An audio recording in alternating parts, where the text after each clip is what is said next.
Hello. Did IOTA meet your expectations?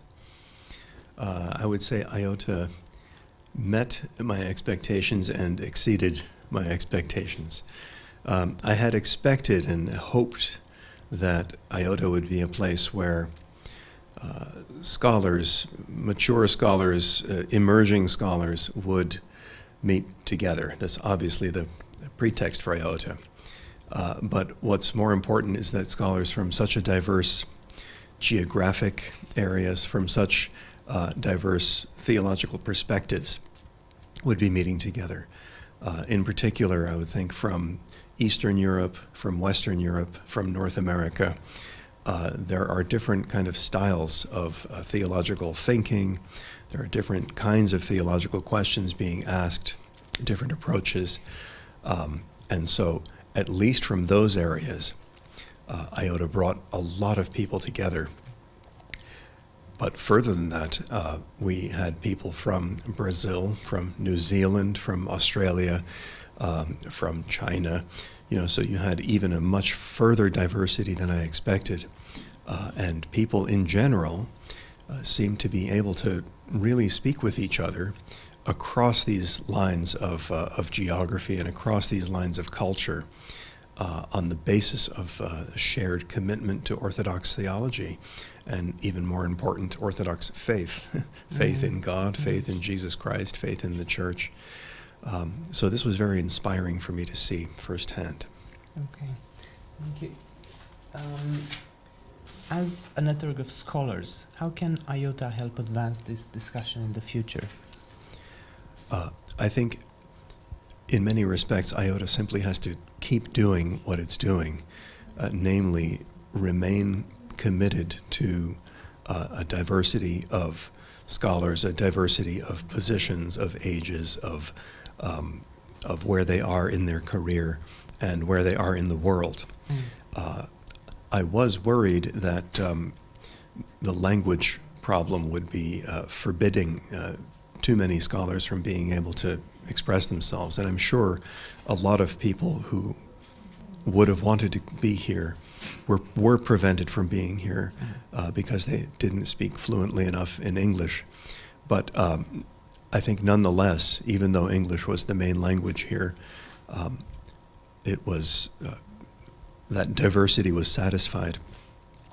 I suppose that would be an area for improvement, is to include more possibilities for translation or more possibilities for sessions that would incorporate more than one language.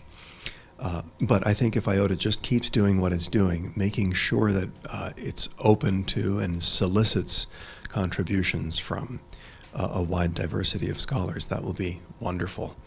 Okay, thank you.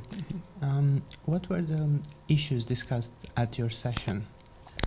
At my session, we had a Jesuit scholar from Brazil spoke about the Cappadocian Fathers and Scotus on the personalism in Trinitarian theology. We had a young Swedish scholar speak about Vladimir Lossky and Dumitru Staniloae, both of which he understood very, very clearly and very, very well. We had a distinguished Romanian professor from Sibiu speak about also Staniloae and about his understanding of the form of the Church, the morphi of the Church. And we had a priest from the Midwest of the United States speak about the atonement vis-a-vis Hebrew temple practice of sacrifice, and how an understanding of that helps us better to understand Christian doctrine of the atonement. So the papers, in some respects, didn't have anything to do with each other, and yet somehow it felt like a cohesive session, partly because everybody spoke so well, and then partly because we had a large audience of very engaged discussants. So people asked very relevant questions, and everyone I spoke with after the session was very, very pleased. Okay. It sounds like a wonderful session. Yes. And how do you feel that these topics, these papers, can help the church improve in the future? How do you see this advancement in helping the church advance based on this discussion? Challenging question for theologians and for academics is how will this actually impact people in the church? And in some ways that connection isn't very direct.